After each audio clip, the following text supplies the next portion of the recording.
स्वागत है आप सभी का हिंदी स्पर्श चैनल पर। आज हम वो छंद पढ़ने वाले हैं जो विद्यार्थियों को बहुत बार कंफ्यूज करते हैं।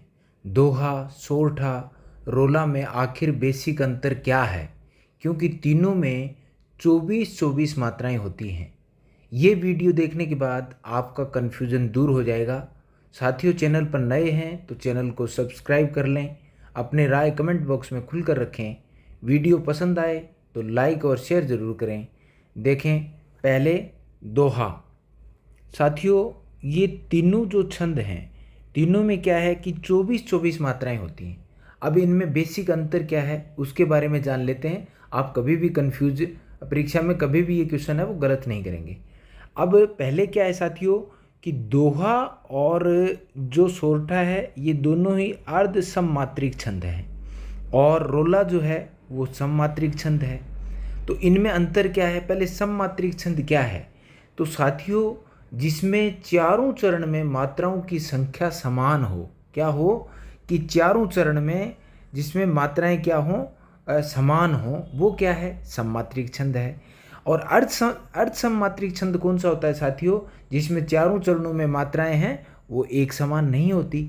ये तो इनका सममात्रिक और अर्ध सममात्रिक छंद में आपको अंतर बता दिया। अब साथियों चलते हैं दूसरे पॉइंट पे कि इनमें 4 चरण होते हैं तो इसमें भी 4 चरण होते हैं। लेकिन अंतर क्या है साथियों कि विषम चरणों में 13-13 और सम चरणों में 11-11 मात्राएं होती हैं। अब विषम और सम चरण क्या है वो समझ लेते हैं पहले। साथियों, ये एक चरण हो गया और ये एक चरण हो गया और इसमें भी ये एक चरण हो गया और ये एक चरण हो गया। अब इसमें ये ध्यान रखना है साथियों, पद 2 हैं। पद का मतलब पंक्ति 2 है। यहाँ पे ये अंतर भी आपको साथ साथ में लेके चलना है। पंक्ति इसमें 2 है लेकिन चरण इसमें 4 हैं। ये क्या हो गया? ये हो गया साथियों पहला चरण। क्या हो गया? पहला चरण। और ये कौन सा हो गया? ये हो गया साथियों तीसरा चरण। और ये हो गया दूसरा चरण और ये हो गया चौथा चरण।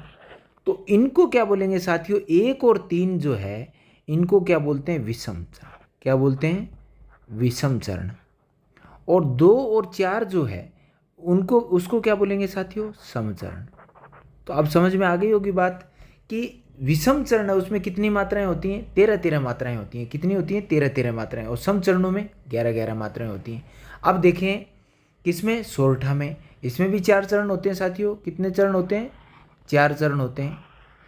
इसमें भी क्या है? 4 चरण हैं। अब 4 चरण में वैसे ही चरण लगा लें साथियों, 1 नंबर और ये 3 नंबर, ये 2 नंबर और ये 4 नंबर। अब इसमें क्या है कि इसमें अंतर क्या हुआ साथियों कि इसमें विषम चरण है, उसमें मात्राएं कितनी हैं? 11। इसमें कितनी है? 13। सम चरणों में इसमें कितनी मात्राएं? 11। इसमें कितनी है? 13 मात्राएं होती हैं। तो इनमें क्या है? ये 4 चरण हो गए। ये था दूसरा अंतर साथियों। अब मूल अंतर क्या है वो समझना जरूरी है कि सम चरणों में, सम का मतलब इसमें क्या दे रखा है? सम चरणों में तुकांत मिलता है। सम का मतलब क्या हुआ साथियों? 2 और 4। क्या हुआ? 2 और 4। तुकांत मानी जो पद दिया हुआ है अंतिम 2 और 4, उसमें ये जो अंतिम है, ये जो रै देख रहे हैं साथियों यहाँ पे, ये अंतिम, और इसमें भी क्या है? ये रै अंतिम। ये हो गया तुकांत। ये दोनों क्या है? किस में मिलते हैं साथियों? ये दोहा में मिलते हैं। लेकिन सोरठा में क्या होता है? अब देखें, विषम चरणों में तुकांत मिलता है और ये दोहे का उल्टा होता है। ये तो सबको पता है, दोहे का उल्टा होता है। लेकिन विषम चरणों में, अब विषम चरण कौन कौन से साथियों? देखें 1 और 3, ये विषम चरण है। ये हुए ना विषम, 1 और 3, ये हो गए विषम चरण। क्या हो गए? विषम चरण। अब इसमें देखिए साथियों कि विषम चरण के अंत में यहाँ पे क्या है? यहाँ पे देखिए ये, और यहाँ पे क्या है?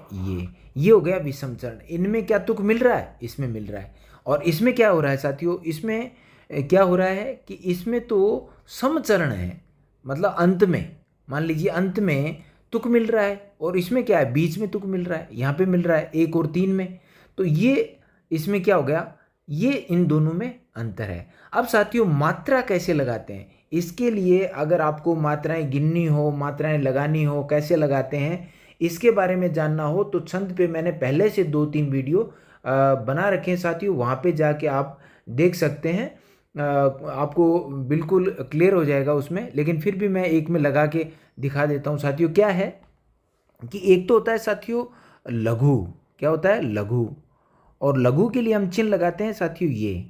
और एक होता है गुरु, क्या होता है गुरु, और गुरु के लिए चिन्ह लगाते हैं ये, ठीक है। और इसको बोलते हैं ह्रस्व स्वर, ह्रस्व बोल सकते हैं, छोटी मात्राएं की गिनती की जाती है। इस लघु में क्या आ गया, ये आ गया दीर्घ, इसमें दीर्घ स्वर की गिनती की जाती है। और ह्रस्व लघु स्वर है उसकी ये चिन्ह लगेगा, एक मात्राएं काउंट होगी।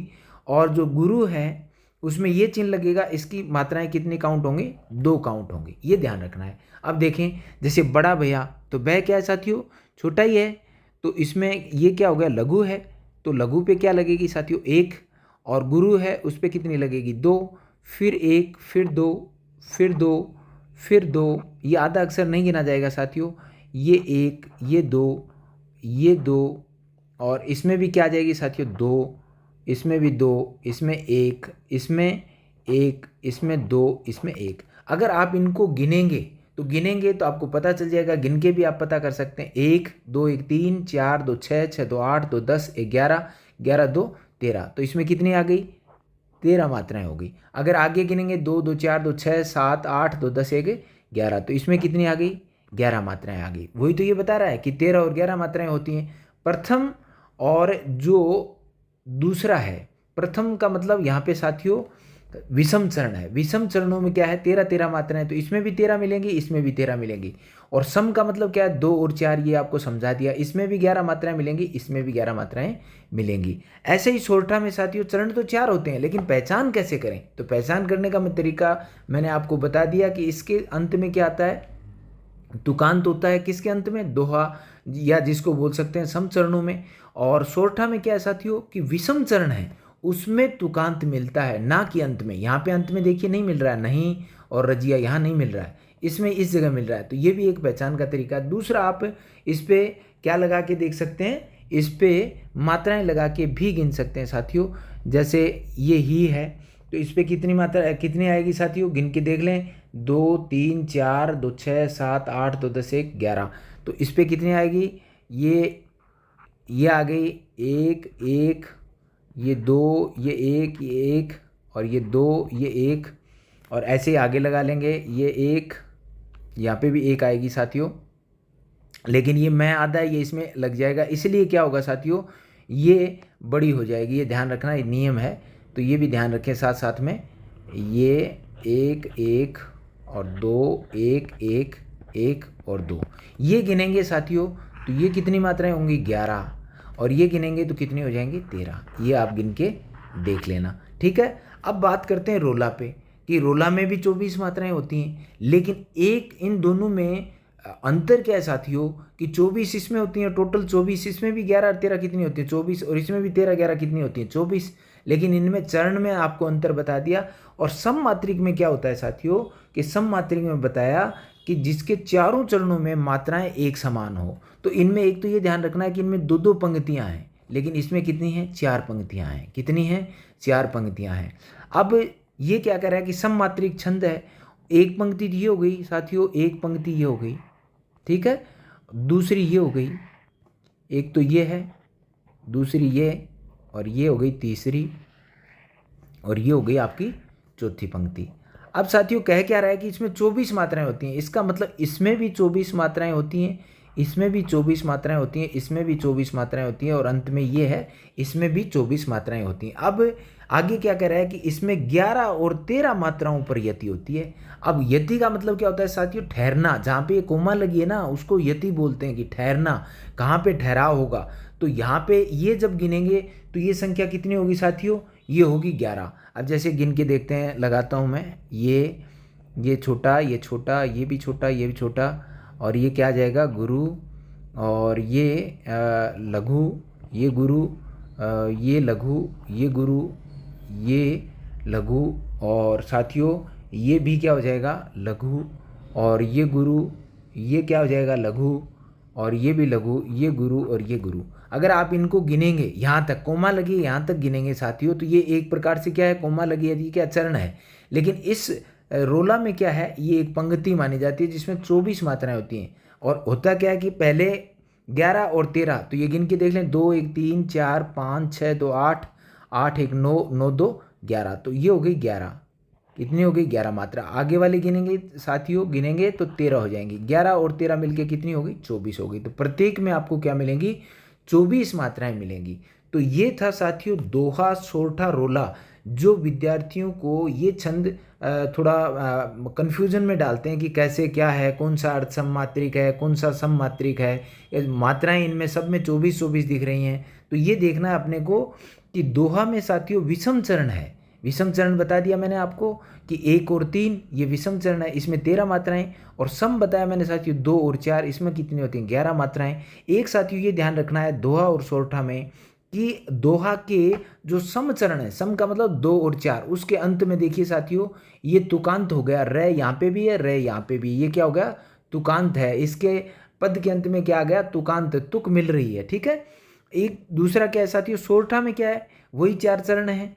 इसमें क्या है साथियों, विषम चरणों में 11 मात्राएं होती हैं। विषम का मतलब 1 और 3 में क्या होती हैं, 11, इसमें 1 3 में कितनी होती हैं, 13। उल्टा हो गया जस्ट इसका, और सम चरणों में 13। फिर दूसरा अंतर क्या बताया साथियों आपको कि इसमें विषम चरणों में क्या है, तुकांत होती है। तुकांत का मतलब साथियों तुक मिल गई, यहाँ पे भी ये है, यहाँ पे भी ये है, एक समान अक्षर आ रहे हैं, ठीक है, ये ध्यान रखना है। अब रोला ये सममात्रिक छंद है, जबकि ये दोनों क्या है, अर्ध सममात्रिक हैं। इसमें भी क्या होती हैं, 24 मात्राएं होती हैं।